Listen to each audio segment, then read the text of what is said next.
Praise lord. Christmas quiz. పరిశుద్ధాత్మ వలన గర్భం ధరించిన స్త్రీ ఎవరు? మరియా. మరియా యొక్క వందన వచనం వినగానే ఎవరి గర్భంలోని శిశువు గంతులు వేసెను? ఎలిజబెత్. అబ్రహాము మొదలుకొని దావీదు వరకు ఎన్ని తరములు? 14 తరములు. మరియా ఎవరితో ప్రదానం చేయబడింది? యోసేపుతో. ఇమ్మానుయేలు అనగా అర్థం దేవుడు మనకి తోడు. యేసు పుట్టినప్పుడు రాజు ఎవరు? హేరోదు రాజు. నక్షత్రం ద్వారా నడిపింపబడిన వారు ఎవరు? జ్ఞానులు. జ్ఞానులు ఏ బహుమతులను తీసుకొని వచ్చారు? బంగారము, సామ్రాణి, బోలము.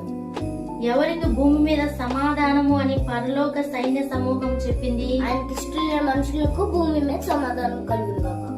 యేసు ఎక్కడ పుట్టాడు? బెత్లెహేములో. యేసు పుట్టాడని మొదట ఎవరికి చెప్పబడింది? గొల్లలు. ఫ్రెండ్స్, వీడియో నచ్చితే లైక్ చేయండి, షేర్ చేయండి, సబ్స్క్రైబ్ చేయండి, కింద ఉన్న బెల్లుని గట్టి కొట్టండి. మా క్రిస్మస్ క్విజ్ లింక్ కొన్ని కావాలంటే మా ఛానల్ సబ్స్క్రైబ్ చేసుకోండి. Bye friends.